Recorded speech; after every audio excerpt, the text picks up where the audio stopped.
Okay, so let's talk about limits. Let's say we're given f of x, right? Usually the format, not usually, always the format for limits is going to be the limit of as x approaches c of the function f of x equals blah, blah, blah. Okay, so let's say that I ask you, what is the limit of f of x as x approaches negative infinity? So let's follow the graph. So as x goes this direction, you see the graph is going down, but you see there's actually an asymptote here. So the graph never actually, it looks like it touches zero, but it never actually touches zero. There's actually an asymptote there. So we can say that the limit of f of x as x approaches negative infinity is going to be 0. Because as x is going towards negative infinity, you see that y is going towards 0. It doesn't matter if it actually touches it or not. All we're trying to see is what it's approaching to. That's what limits are all about. So let's say I were to ask you, what is the limit of f of x as x approaches positive infinity? And that means that x is going in this direction. If you follow the graph, you're going right here. So you're going up infinitely. You could say that that limit is positive infinity, but if the limit is positive infinity, that means that the limit technically doesn't exist. So you could write D and E for does not exist. Now, what if I were to ask you, what is the limit of f of x as x approaches 2? Let's look at that. Let's look at an actual number. So as x approaches 2 from either side, you see that y approaches 4. So as x approaches 2 like this, it goes like this. Follow the graph, you see that it is at 4 right here. So the limit of f of x as x approaches 2 is going to be 4.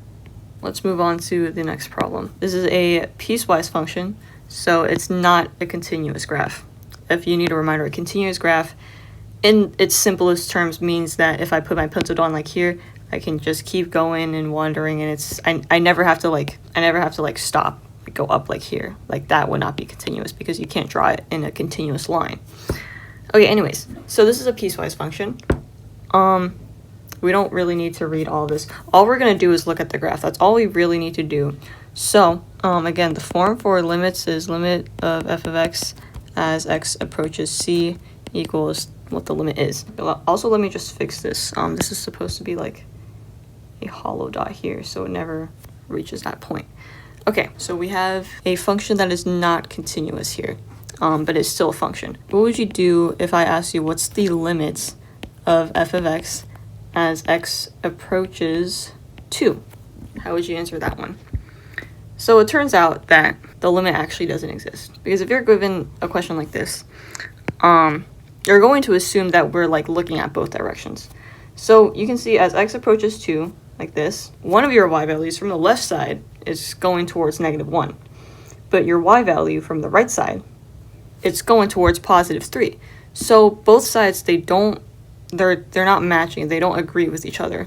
So therefore we say that the limit just doesn't exist. But what if I wanted to ask you about a specific direction? So I could actually ask you, what's the limit of f of x as x approaches 2 from the positive side? Now that's a completely different story, right? If we're going from the positive side, this means where you're coming from, not where you're going towards, is where you're coming from. So you're coming from the positive side, you're going over there. That's what that means. So that means that we're going to follow the graph this way. So we can see as x approaches 2 from the positive side, you're getting closer and closer to what? You're getting closer and closer to 3 as a y value. So that means that the limit is 3. But what if I were to switch this up and say coming from the negative side? Then that means you're going to follow the graph this way, and you can see that the limit is going to be, it's going to be -1. This indicates which direction you're coming from. So if this is negative, then you're going in this direction. If this is positive, then you're going in this direction. It indicates which direction you're coming from, not which direction you're going towards. So for a function like this, so for a piecewise function or any function in general, for the limit of the graph where x approaches any value, for the limit to exist, it means both sides have to agree with each other, meaning that it cannot break apart like this. It cannot break apart like this, because if you're asked what's the limit right here, like it's both sides have a different argument to that, so you can't say that it exists. The limit would only exist for this x value 2 if both sides, let's say like if it went down here and went down here, then both sides could agree that the limit is -1. But from the left side, it goes to -1. From the right side, it goes to +3. So both sides aren't agreeing with each other, so that means that its DNE doesn't exist. Unless if you specify that you're coming from the negative direction, then it exists as -1. If you specify it's coming from the positive direction, then you know that the limit is +3. Okay, so what are the instances where the limit does not exist? So here are 3 examples where the limit does not exist, and I'll explain why. For this first one, the limit does not exist because both sides do not agree. You see this? One is saying that the limit is -1, one is saying that it's +1. So here you can see that it's not specifying which direction it's coming from, so therefore the limit doesn't exist. D and E. Let's look at the second one. We're also not specified with a direction again, so we're coming from both directions. In this case, it really doesn't even matter that we're coming from both directions, because either way, you can see that they go up infinitely. You can't see the full graph, but that's what we're assuming, right? It's going up infinitely. So if the limit is infinity, that just means that the limit does not exist. So D and E. Okay, for the third one, it's just, like, what is this? Does not exist. If it's undistinguishable what the limit is, if it's not very clear, then it does not exist. We can't see it, it doesn't exist. Okay, last example for this video. Let's just quickly go through all of these. Okay, number 1, limit of f of x as x approaches infinity. So I'm just gonna skip saying a limit of f of x. I don't want to say any of that. I'm just gonna say x approaches positive infinity. We're going, oh my god, sorry. We're going this way. We can see as x approaches positive infinity, our y is staying the same at 2. So the limit is 2. Number 2, x approaches negative infinity. We're going this way, and it looks like it's going into some sort of asymptote here. So we're going to say that the limit is 0. Okay, number 3, x approaches 0 from the positive side. So we're coming from this side, we're going this way. So as x approaches 0, it's going here. As x approaches 0, y is approaching 0. So that means that the limit is 0. Now for the next question, it's the same thing, but we're coming from the negative direction. So we're going this way. And you can see it's a completely different answer just based off of the different direction. As x approaches 0 from the negative side, we actually get 3 as a limit. Okay, number 5, x approaches 0 does not exist.